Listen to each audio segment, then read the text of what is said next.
So hello and welcome back to my channel. आज हम लोग एक्सरसाइज 3.1 सॉल्यूशन के क्वेश्चन नंबर 5, 6 और 7 को सॉल्व करेंगे। ये वाला पार्ट अगर आपने यहाँ से स्टार्ट किया तो इसको पूरा देखिए और अच्छे से समझिए। इसमें बहुत सारा कंसेप्ट है जो काम आने वाला है। तो सबसे पहला मेरा स्टेप होता है प्रॉब्लम को अच्छे से पढ़ो। तो जब हम इसको पढ़ते हैं तो इसमें दे रखा है कि एक हमारा कोई रेक्टेंगुलर गार्डन है। इसमें एक बात यह है कि उसका हाफ ऑफ पेरीमीटर मतलब पेरीमीटर का जो आधा भाग है वो कितना है, वो 36 मीटर है। और एक और इंफॉर्मेशन दे रखी है कि उसका लेंथ है वो विड्थ से 4 एक्स्ट्रा है। लेंथ का मतलब होता है लंबाई, विड्थ का मतलब होता है चौड़ाई।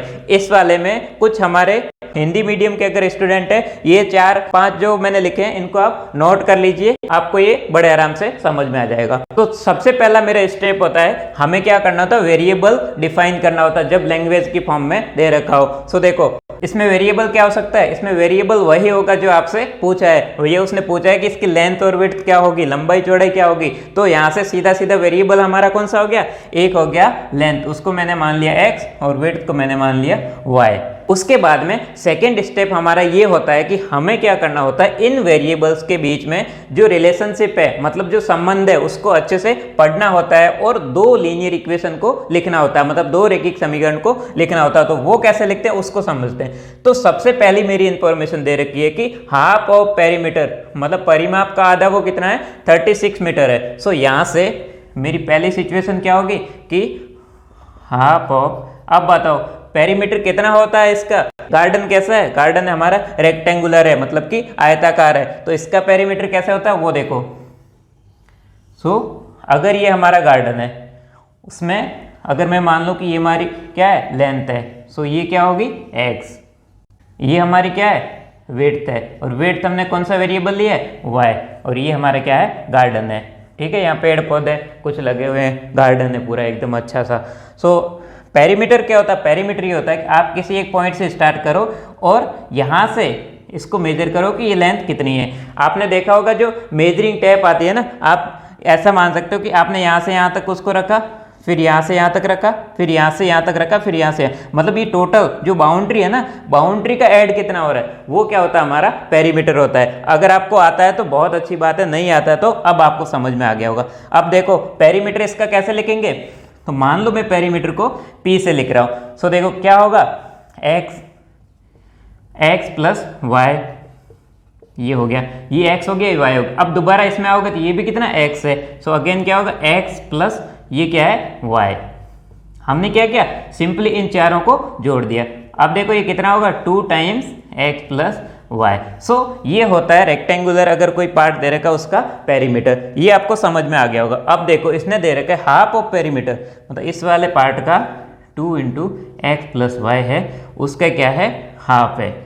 तो ये कितना दे रखा है, ये है 36 मीटर। अब देखो ये 2 है, ये 2 है, सो कट जाएगा। सो यहाँ से क्या आ जाएगा कि x plus y is equal to 36।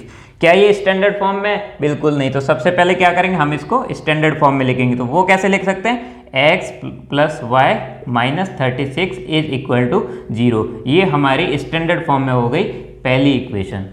अब जल्दी से बताओ दूसरा मेरा स्टेप क्या होगा। सो दूसरा ये होगा कि दूसरी लीनियर इक्वेशन को लिखना है। तो इसमें इसने बड़े आराम से डायरेक्टली दे दिया कि जो लेंथ है वो विड्थ प्लस 4 है। सो लेंथ हमारा कितना है, लेंथ हमारा x है, विड्थ है y। So x is equal to 4 plus y।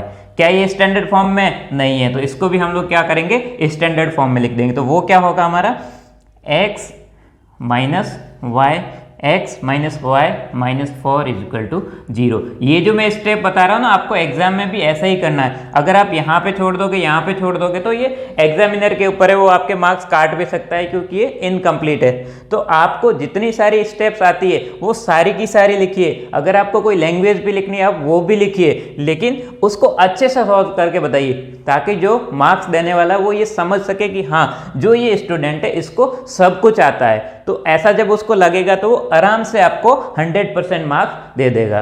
तो जल्दी से बताओ स्टेप 3 क्या होता है। स्टेप 3 होता है सॉल्यूशंस लिखना। तो सॉल्यूशन के लिए हम लोग क्या करते हैं, यहाँ पे लिखते हैं x और यहाँ पे लिखते हैं y। इसके इक्वल में क्या एक्सप्रेशन आएगा, तो देखो y के इधर क्या आएगा, 36 प्लस में हो जाएगा माइनस x। तो ये क्या हो जाएगा, 36 माइनस x। ऐसे ही अगर मैं सेकेंड इक्वेशन को लूँ तो इसमें x आएगा, और y कितना होगा, y को अगर इधर लेके जाऊंगा -y plus y is equal to क्या होगा, x minus 4। So y is equal to x minus 4।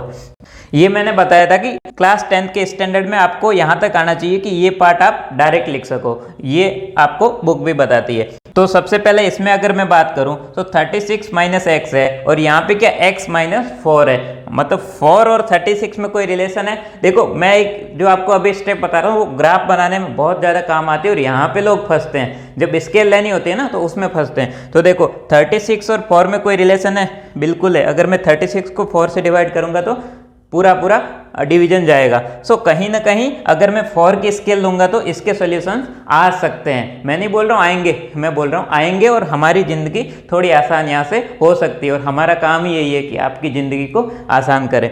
तो यहाँ पे देखो सबसे पहले मैंने मान लिया x को 0, तो ये कितना होगा 36 माइनस 0, ये हो गया 36।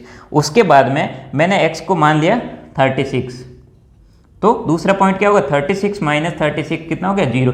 जब आप ऐसे पॉइंट लेते हो ना जिसमें एक 0 और दूसरी वैल्यू, तो वो एक्सिस के ऊपर ही आता है, और एक्सिस के ऊपर अगर कोई पॉइंट आता है तो उसको हम बड़े आराम से ड्रॉ कर सकते हैं। अब अगर आपको एक और पॉइंट लेना है तो मैं थोड़ा सा हिंट बताता हूँ। देखो यहाँ पे सारा का सारा हम लोग 4 के मल्टीपल में करेंगे। सो 36 माइनस ऐसा कुछ हो जिससे कि ये क्या हो 4 से डिवाइड हो सके, और थोड़ा सा बीच में आए, मतलब बहुत ज़्यादा एक्सट्रीम पे ना आए। सो ऐसा एक पॉइंट मैं ले सकता हूँ, जैसे मान लो कि अगर मैं इसको 20 लेता हूँ x को, सो ये क्या होगा 36 माइनस 20 मतलब क्या होगा 16। तो भैया जो 20 है और 16 है ये 4 से इनको हम लोग डिवाइड कर सकते हैं, तो ये पॉइंट भी मैं इसमें लिख सकता हूँ। सो x को मान लो मैंने ले लिया 20, तो y मेरा क्या होगा 36 माइनस 20 कितना होगा 16। तो ये मैंने तीसरा पॉइंट ले लिया अपनी मर्जी से। बाकी मैं ड्रॉ इन दोनों को यूज करके भी कर सकता हूँ, लेकिन हम लोग एग्जाम में गलत ना हो इसके लिए 2 से ज़्यादा पॉइंट लेते हैं, 3 या 4 आप बड़े आराम से ले सकते हो। ऐसे ही जल्दी से बढ़ते सेकंड वाले एक्सप्रेशन की। तो इसमें देखो इसमें भी हमें ऐसा कुछ लेना है कि 4 के मल्टीपल में आए, ताकि 4 का जैसे हम लोग स्केल लेंगे तो ये सारे के सारे पॉइंट्स ड्रॉ कर सके। तो यहाँ से देखो सबसे पहले मैंने मान लिया x को 4 ले लिया। जैसे ही x को 4 लिया तो 4 माइनस 4 कितना हो गया 0 हो गया, तो ये एक एक्सिस पे पॉइंट आ गया। दूसरा मान लो मैंने इस x को ले लिया 8, सो 8 माइनस 4 कितना हो गया 4 हो गया। एक चीज यहाँ से आप और नोट कीजिए, यहाँ पे देखो कहाँ तक जा रहा है 36 तक जा रहा है, 20 16 मतलब बहुत ज़्यादा पॉजिटिव वैल्यू है। अगर आप कोऑर्डिनेट प्लेन बनाओगे तो पॉजिटिव में बहुत ज़्यादा दूर तक वैल्यू है, तो आप हमेशा यहाँ पे ध्यान रखिए कि नेगेटिव साइड में फिर कम वैल्यू लीजिए। ऐसा करोगे तो जो आपका ग्राफ पेपर है ना उसको एक साइड में थोड़ा ज़्यादा वैल्यू लेके अच्छे से इसको प्लॉट कर सकते हो। इसीलिए जब इसमें सारी पॉजिटिव है तो इसमें भी कोशिश कीजिए कि सारी की सारी पॉजिटिव है, क्योंकि यहाँ पे 36 तक जा रहा है मतलब ये ग्राफ लंबा जाएगा। तो यही यहाँ से सीखना है, यही सारी चीजें होती है जो आपकी स्किल, जो प्रॉब्लम सॉल्विंग स्किल होती है उसको इंप्रूव करती है, और मैं हमेशा ऐसी डोज देता रहता हूँ, ये मेरा काम है। ऐसे ही जल्दी से अगर मुझे एक और पॉइंट चाहिए तो मैं अगला पॉइंट क्या आएगा 12, 4 8 12, तो 12 माइनस 4 कितना होगा बताओ, ये हो जाएगा मेरा 8। अब जल्दी से बताओ स्टेप 4 हमारा क्या होता है। स्टेप 4 होता है कि भैया इसको ग्राफ से सॉल्व करना है। अब इसमें ये दे नहीं रखा है कि इसको ग्राफ वाले मेथड से सॉल्व करना है, लेकिन हम लोग इस वाले पार्ट में इसका मतलब हमें ग्राफ से ही सॉल्व करना है। अभी तक हमने बाकी मेथड्स सीखे ही नहीं है। सो देखो तो इसमें क्या करते हैं कि ये जो सॉल्यूशंस हमें मिले उनको प्लॉट करते हैं ग्राफ में। सो देखो इसमें सबसे पहले मान लेता हूँ ये मेरा पॉइंट ए है, ये बी है और ये मेरा क्या है सी है। ऐसे ही ये पॉइंट मेरा डी है, ये ई है और ये एफ है। तो इसको हम लोग एक्चुअल ग्राफ में सॉल्व करेंगे। तो आपकी स्क्रीन पे अभी यहाँ पे एक ग्राफ दिख रहा होगा, मैं समझा देता हूँ कि इसमें मैंने क्या क्या किया है। तो देखो क्या क्या नोट करना है। तो सबसे पहले आप कॉर्नर पे देखोगे तो मैंने लिखा है स्केल, मतलब कि पैमाना क्या है। तो एक्स एक्सिस मतलब 1 सेंटीमीटर मैंने कितना लिया है 4 यूनिट को लिया है। अगर आप देखोगे तो एक बॉक्स है वो कितना है 1 सेंटीमीटर है, तो उसमें देखो 4 8 12 ऐसा कुछ है, मतलब कि एक्स एक्सिस पे भी 4 का स्केल लिया और वाई पे भी कितना लिया मैंने 4 का लिया है। और सारे के सारे पॉइंट्स मेरे क्या है पॉजिटिव है, इसीलिए मैंने क्या किया जो पॉजिटिव क्वाड्रेंट है, मतलब कि जहाँ पे सारे पॉजिटिव होते हैं फर्स्ट क्वाड्रेंट कोऑर्डिनेट ज्योमेट्री, उसके अकॉर्डिंग मैंने पॉजिटिव एक्स एक्सिस को और पॉजिटिव वाई एक्सिस को ज़्यादा बताया है। ठीक है, एक बड़ा एरिया दिया है क्योंकि मेरे सारे पॉइंट्स क्या है पॉजिटिव है। अब आप एक और चीज़ को नोट कीजिए। सबसे पहले मैंने क्या किया है इस वाले पॉइंट को ड्रॉ किया, ए बी और सी। आप जल्दी से लोकेट कीजिए कहाँ पे ए है। सो ए आप जब देखोगे एक्स एक्सिस पे एक 36 पे पॉइंट ए लिखा हुआ 036, वो पॉइंट मेरा क्या होगा ए। ऐसे ही आप बी देखोगे तो बी क्या है हमारा 36 0, वाई एक्सिस पे आप देखोगे तो बी पॉइंट लिखा हुआ 36,0। ऐसे ही सी पॉइंट मेरा आता है 2016, तो आप देखोगे कि एक कटिंग वाला पॉइंट है वो कितना है 2016 है। तो ऐसे ही जब मैंने इन तीनों को मिलाया तो मुझे क्या मिल गया, पहला एक्सप्रेशन मिल गया। अगर आप उसमें देखोगे तो मैंने नंबर 1 लिखा हुआ है और इस एक्सप्रेशन को लिखा हुआ है जो हमारा ये वाला मिला था। उसके बाद में दूसरा स्टेप मैंने ये किया है कि यहाँ से पॉइंट डी को प्लॉट किया। अगर आप पॉइंट डी देखोगे एक्स एक्सिस के ऊपर 4,0 तो आपको बड़े आराम से मिल जाएगा ये पॉइंट 4,0। उसके बाद में पॉइंट ई है मेरा 8,4। सो आप देखोगे डी के जस्ट थोड़ा सा ऊपर की तरफ पॉइंट है ई मेरा, जिस पे लिखा मैंने 8,4। ऐसे ही एक पॉइंट और ड्रॉ कर दिया F 12 और 8। और जब मैं इन डी ई एफ को मिला लेता हूं तो मेरे को क्या मिलता है, ये दूसरे वाला एक्सप्रेशन मिल जाता है। तो वहां पे मैंने ऐसे 2 लिखा हुआ है और उसके बाद में ये वाला एक्सप्रेशन भी लिखा हुआ है। तो आपको बड़े आराम से समझ में आ गया होगा कि हम यहाँ से यहाँ तक कैसे पहुंचे हैं। अब हमारा तीसरा स्टेप अगर आप इसमें देखोगे तो वो ये होगा कि हमें वो पॉइंट आइडेंटिफाई करना, जैसे हम लोग पढ़ रहे थे जहाँ पे ये दोनों ग्राफ है वो एक दूसरे को इंटरसेक्ट कर रहे हैं। तो आप अगर ध्यान से देखोगे तो ये सी वाला जो पॉइंट था ना जिससे हमने ड्रॉ किया था, वहीं पे ये दोनों इंटरसेक्ट कर रहे हैं। और उसके बाद में मैंने बड़ा सा लिखा है, क्या लिखा है कि सोल्यूशन कौन सा हो गया हमारा 2016, एक पॉइंट करके लिखा हुआ है।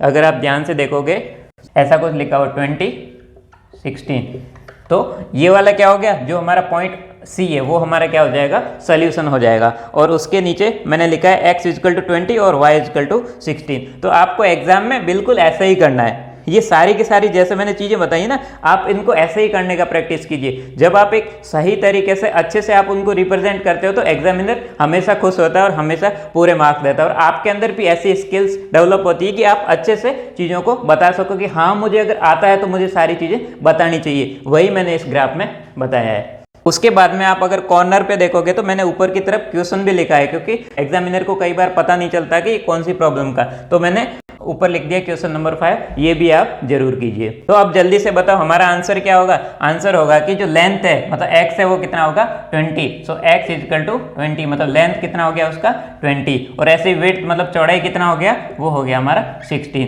कि भैया जब ये मेरा गार्डन है सो ये वाला कितना है 20, ये वाला कितना है 16। तो गार्डन का लेंथ है 20 और विड्थ कितना है 16। ये हमारा आंसर हो गया। तो बात करते हैं क्वेश्चन नंबर 6 की। तो भैया ये क्वेश्चन नंबर जो 6 है, इसमें जो भी मेरे स्टूडेंट है अच्छे से कंसेप्ट को देख रहे हैं उनके लिए बहुत आसान होने वाला है, और जो चीज़ों को रटते हैं उनके लिए उतना ही मुश्किल है। तो अब आप डिसाइड करो कि आप कौन सी स्टेज पे हो। तो चलो स्टार्ट करते हैं। सबसे पहले इसने पूछा है कि युग्म में से मतलब कि पेयर में से एक एक्सप्रेशन दे रखा है और दूसरा मुझे लिखना है, ये पूछा है। तो इसमें ये पूछा है कि कंडीशन क्या है उसके लिए। तो सबसे पहले तो ऐसा कोई दूसरा पेयर हो ताकि ये और ये क्या हो, इंटरसेक्ट करते हो, मतलब कि जब आप उसका ग्राफ बनाओगे तो प्रतिच्छेद करे। दूसरा हमारा ये केस होगा कि जब पैरेलल हो, और तीसरा क्या हो, कोइंसिडेंट हो, मतलब कि संपाती हो। ये क्या है, समांतर है। तो सबसे पहले देखो इंटरसेक्ट कब करेगा, बार बार अच्छे से 1000 बार बोला है कि ये चीज़ें बहुत आसान है, इनको रटो मत, सिर्फ समझो। तो अगर आपने थ्योरी वाला पार्ट देखा तो ये बहुत आसान है। तो इंटरसेक्ट कब करेगा, जब ये वाला पार्ट मेरा अलग हो। ऐसी कितनी लाइन हो सकती है, ऐसी अनंत लाइन हो सकती है। तो उस अनंत में से हमें कोई भी एक उठा के लिखना होता है। तो ये वाली जो प्रॉब्लम होती है वो सबसे आसान होती है, लेकिन जब आपको कॉन्सेप्ट नहीं आता तो उतनी ही हार्ड हो जाती है। सो देखो इंटरसेक्ट कब करेगी, जब ये वाले जो कोफिशिएंट है वो मेरे क्या हो, अलग हो। इसने कितने पूछे, एक। हम लोग कितने लिख सकते हैं, 1000 लिख सकते हैं, 10,000 लिख सकते हैं, जितना पूछे उतना लिख सकते हैं, क्योंकि हमें तो कंसेप्ट आता है। तो ये वाली अलग होनी चाहिए। तो एक क्या हो जाएगा 2x, मैंने प्लस को जस्ट माइनस कर दिया, तो ये आंसर भी सही है। उसके बाद में मेरी मर्जी मैंने लिख दिया 5x + 8y - 10 = 0, ये भी सही है। तीसरी मैंने लिख दी 10x - 10,000 y - 300 = 0, ये भी मेरी सही है। आप कुछ भी लिखो, बस उसमें ये पार्ट सेम नहीं होना चाहिए, क्योंकि अगर ये पार्ट सेम हो गया तो मेरा क्या हो जाएगा, a1 / a2 = हो जाएगा b1 डिवाइडेड बाई B2। जब ये इक्वल हो जाएगा ना तो इस केस में नहीं आएगा। तो इसमें A1 और B1 को खाली चेंज करना। जब आप ऐसे करोगे तो इसमें जितने भी लीनियर इक्वेशन लिखोगे वो सारी की सारी क्या होगी, इसका एक एग्जाम्पल होगी। तो इसमें अगर आप देखोगे ना, सो 2 डिवाइड बाई 2 कितना 1, 3 डिवाइड बाई -3 मतलब कितना होगा -1। 1 इज नॉट इक्वल टू -1 मतलब कि ये इसमें इक्वल नहीं है, इसीलिए ये तीनों की तीनों क्या है, सेम है। ऐसे आप कितने लिख सकते हो, आपकी मर्जी, बहुत सारी लिखो, बस ये पार्ट सेम नहीं होना चाहिए या फिर इसका ट्रिपल नहीं होना चाहिए। कई लोग एक छोटी सी गलती कर लेते हैं जल्दबाजी में। वो क्या करते हैं, वो कुछ ऐसा एक्सप्रेशन लिख देते हैं 4x प्लस 6y माइनस, मान लो इसने लिए 15 इजिकल टू 0। जल्दबाजी में लिख दिया, बोला हाँ लिख दिया। लेकिन कभी भी बहुत ज़्यादा जल्दबाजी भी नहीं करनी चाहिए। अब आप जैसे इसमें निकालोगे सो A1 डिवाइड बाई A2 कितना 2 divide by 4, B1 divide by B2 कितना 3 डिवाइड बाई 6। ये क्या हो गया, ये भी हो गया हमारा 1/2, ये भी क्या हो गया 1/2। ये दोनों बराबर हो गया, मतलब ये कंडीशन सेटिस्फाई नहीं करी, तो ये इसका एग्जाम्पल नहीं है। ऐसी गलती आप मत करना। चलते हैं सेकंड पार्ट की ओर, पैरेलल। पैरेलल कब होगी, पैरेलल और कोइंसिडेंट में एक चीज कॉमन होती है, वो क्या होती है, A1 divide by A2 is equal to B1 divide by B2। ऐसे ही इसमें भी यही होता है, A1 divide by A2 is equal to B1 divide by B2।